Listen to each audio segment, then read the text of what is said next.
Hoje a propaganda política voltou à rádio e à televisão. Dilma Rousseff, do PT, e José Serra, do PSDB, precisam conquistar novos votos até o dia 31 de outubro.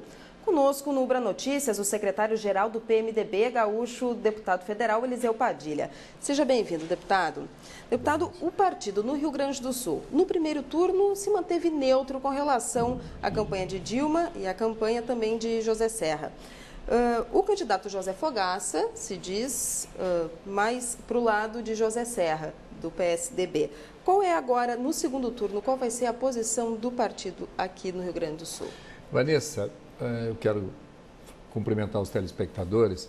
Veja, o PMDB, no primeiro turno, ele não tomou posição oficial pelas circunstâncias de que o presidente do partido, o presidente Michel Temer, é vice na chapa de Dilma. Em contrapartida, o PMDB, historicamente, no Rio Grande do Sul, era aliado do PSDB. Eu mesmo fui coordenador das campanhas do PSDB aqui à presidência da República. Então, nós não poderíamos tomar uma posição para o PSDB sob pena de romper com a Aliança Nacional, o PMDB nacionalmente está aliado ao PT, e também a nossa aliança no Estado com o PDT, que apoiava a Dilma. De outra parte, não podia tomar posição a favor do PT, em razão de que nós tínhamos a maioria do partido com tendência a apoiar o Serra. Ficou uma situação muito complicada e agora no segundo turno tem um ingrediente a mais.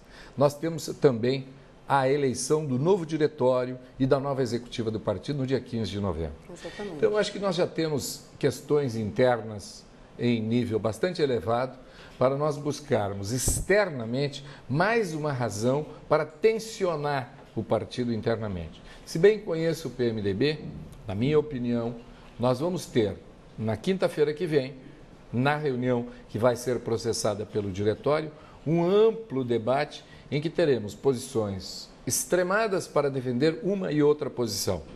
E se a tradição do PMDB do Rio Grande do Sul vigorar, nós não vamos ter mais um conflito para nós criarmos internamente mais uma divisão. Eu falo aqui menos como secretário-geral e mais como militante partidário. Acho que este é o momento em que o PMDB do Rio Grande do Sul não tem o direito de criar novas cisões. O senhor tem alguma posição? Evidentemente que tenho posição pessoal, mas como dirigente partidário, obviamente eu tenho que esperar o que o partido vai pegar e decidir quinta-feira. A minha posição como dirigente pode ser ela indutora de outras posições. Por isso eu preciso até quinta-feira aguardar. Mas certamente todos nós deveremos ter uma posição pessoal. O político não pode deixar de ter posição. Eu, pessoalmente, sempre tenho posição. O partido preferiu coisa diferente, eu sou partidário, não vou deixar de ser secretário do partido ou deixar de ser PMDBista por isso. Mas penso que o partido político sempre tem que ter posição. Partido político é próprio de ter posição ou não é partido. E com relação, então, à posição de Pedro Simão em apoiar Marina Silva? O senador Pedro Simão tomou uma posição pessoal. Não foi o presidente do PMDB, foi o senador Pedro Simão. O senador Pedro Simão tem o direito de tomar todas as posições que ele imaginar. Como direito e presidente do partido, ele teria que aguardar a manifestação da base e é o que ele está fazendo. Ele mesmo, e aqui se dê a César o que é de César, foi Pedro Simão quem ontem, diante do clima bastante exaltado, sugeriu que nós aumentássemos o quórum para que o partido fosse melhor ouvido antes de decidir. Porque ontem nós teríamos forçosamente uma decisão para uma das partes que poderia deixar a outra parte comprometida dentro do processo.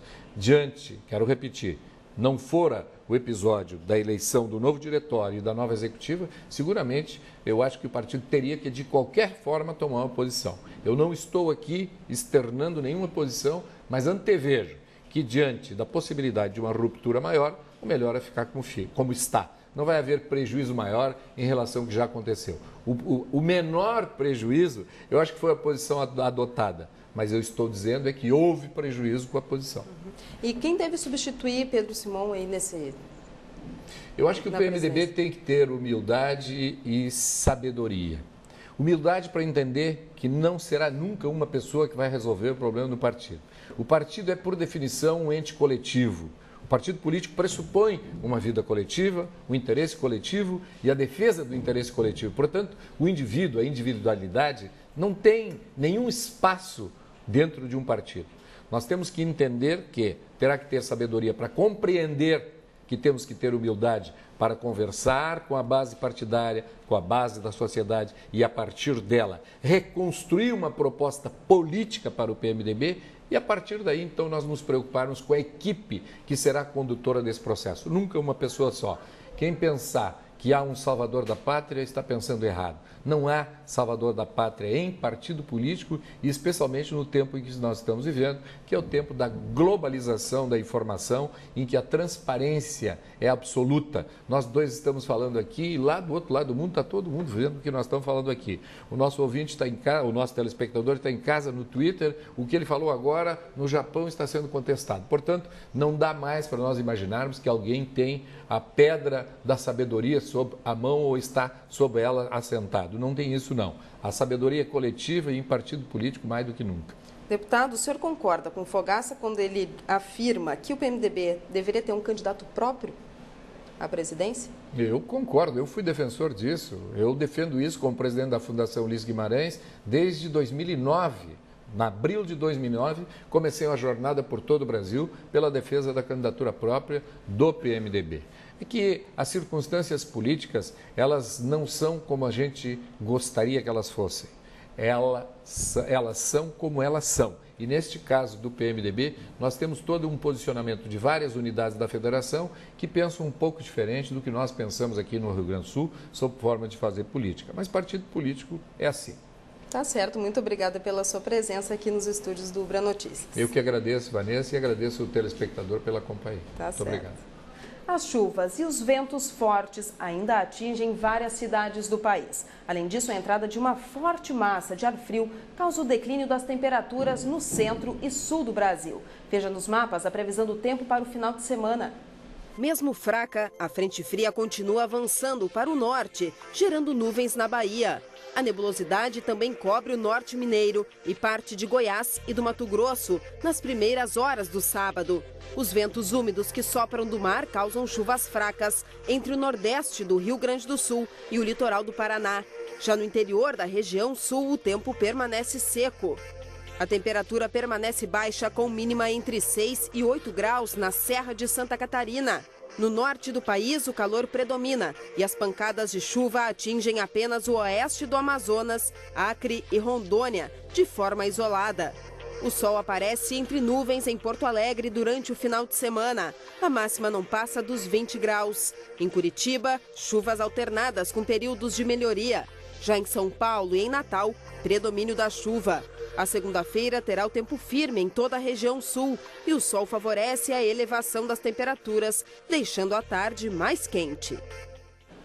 Um tremor de 4,6 pontos na escala Richter foi sentido agora à tarde na cidade de Mara Rosa, no estado de Goiás, a mais de 200 quilômetros de Brasília. O abalo sísmico foi confirmado pela Universidade de Brasília e sentido no Distrito Federal e no Tocantins. Não houve maiores estragos nem há feridos. No próximo bloco, o melhor do judô feminino brasileiro reunido em Porto Alegre e as dicas de lazer para o fim de semana com Duda Medina.